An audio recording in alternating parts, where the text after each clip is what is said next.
Oke, Assalamualaikum warahmatullahi wabarakatuh. Saya akan membahas materi mengenai analisa karakteristik curah hujan di Kota Bandar Lampung. Adapun penulisnya yaitu Susilowati dan Ilyas Sadat tahun 2000 sampai 2014. Adapun link jurnalnya sudah tertera dalam slide ini. Baik, yang pertama yaitu latar belakang. Perubahan kondisi iklim pada suatu daerah memiliki potensi untuk mempengaruhi standar rancangan keteknikan di masa yang akan datang. Dalam rancangan keteknikan adalah tidak ekonomis merencanakan struktur desain untuk menghadapi kejadian-kejadian klimatis yang ekstrim atau kejadian hujan terbesar, banjir terbesar dengan menempatkannya pada prioritas dan investasi yang rendah. Para ahli teknik sipil umumnya berusaha mengantisipasi kejadian-kejadian ekstrem tersebut dengan mempertimbangkannya dalam struktur desain yang dibuatnya. Oleh karena itu, para ahli teknik sipil, para ahli geomorfologi, para ahli konversi tanah dan air lebih tertarik untuk melakukan analisis frekuensi kejadian klimatis yang ekstrim pada intensitas hujan dan lama waktu yang berbeda. Yang kedua yaitu curah hujan atau presipitasi. Presipitasi adalah istilah umum untuk menyatakan uap air yang mengkondensasi dan jatuh dari atmosfer ke bumi dalam segala bentuknya dalam rangkaian siklus hidrologi. Jika uap air yang jatuh berbentuk cair disebut hujan atau rainfall, dan jika berbentuk padat disebut salju atau snow. Kejadian hujan dapat dipisahkan menjadi dua kelompok, yaitu hujan aktual dan hujan rancangan. Hujan aktual adalah rangkaian data pengukuran di stasiun hujan selama periode tertentu, sedangkan hujan rancangan adalah hydrograph, hujan yang mempunyai karakteristik terpilih.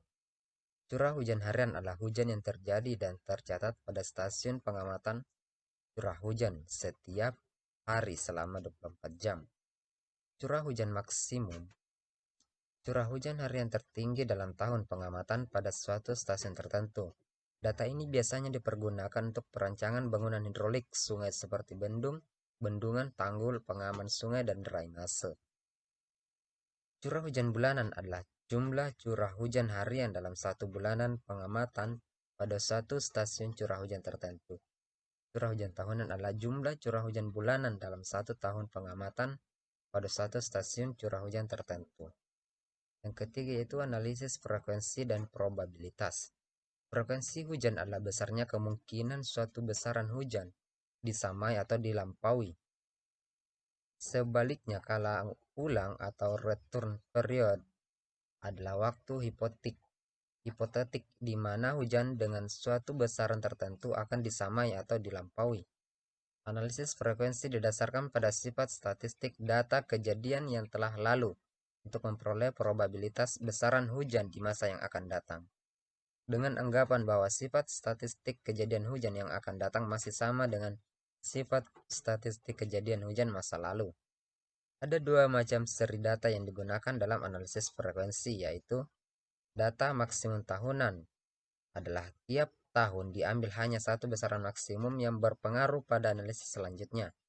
Seri data ini dikenal dengan seri data maksimum, annual series. Yang kedua, semi parsial adalah dengan menetapkan suatu besaran tertentu sebagai batas bawah.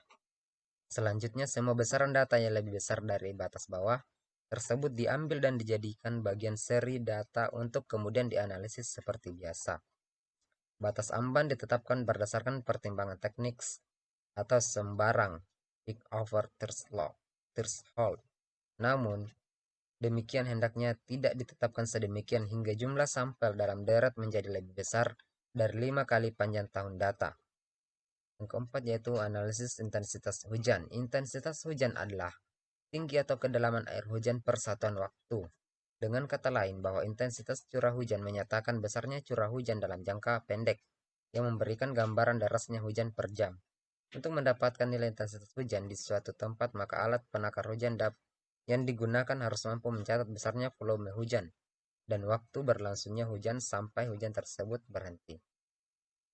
Untuk mengubah curah hujan menjadi intensitas hujan dapat digunakan berbagai metode, diantaranya yang pertama yaitu metode Van Brien.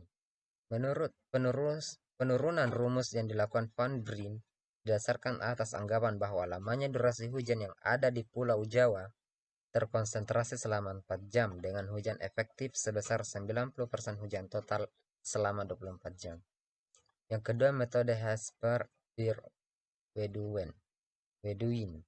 Metode ini merupakan hasil penyelidikan di Indonesia yang dilakukan oleh Hesper dan Derwedin.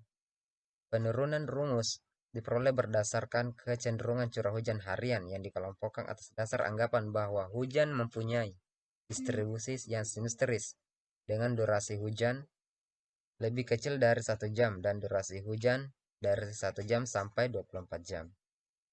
Yang kelima yaitu metode penelitian. Yang pertama, perhitungan analisis frekuensi. Analisis frekuensi adalah prosedur memperkirakan frekuensi suatu kejadian pada masa lalu atau masa yang akan datang. Prosedur tersebut dapat digunakan menentukan hujan rancangan dalam berbagai kala ulang berdasarkan distribusi yang paling sesuai antara distribusi hujan secara teoretik dengan distribusi hujan secara empirik. Dalam penelitian ini digunakan kala ulang 2, 5, 10, 25, 50, dan 100 tahun. Yang kedua, analisa intensitas curah hujan. Hujan mengubah data curah hujan menjadi intensitas curah hujan menggunakan metode Van Brien dan metode Hesper-Derwedin untuk tiap-tiap durasi hujan pada masing-masing stasiun pengamatan. Kemudian melakukan perhitungan pendekatan intensitas curah hujan menggunakan metode cara kuadrat terkecil least square, yaitu rumus Talbot, Sherman, dan Insegor. Yang ketiga, penggambaran kurva IDF. Kurva ini merupakan kurva hubungan antara lamanya durasi hujan dan intensitas curah hujan dengan kala ulang 2, 5, 10, 25, 50, bahkan 100 tahun. Hasil yang dicapai yang pertama itu analisa data hujan. Data hujan yang terekam alat penakar hujan otomatis umumnya semakin besar nilai durasi hujan yang terjadi, akan semakin besar juga jumlah hujannya.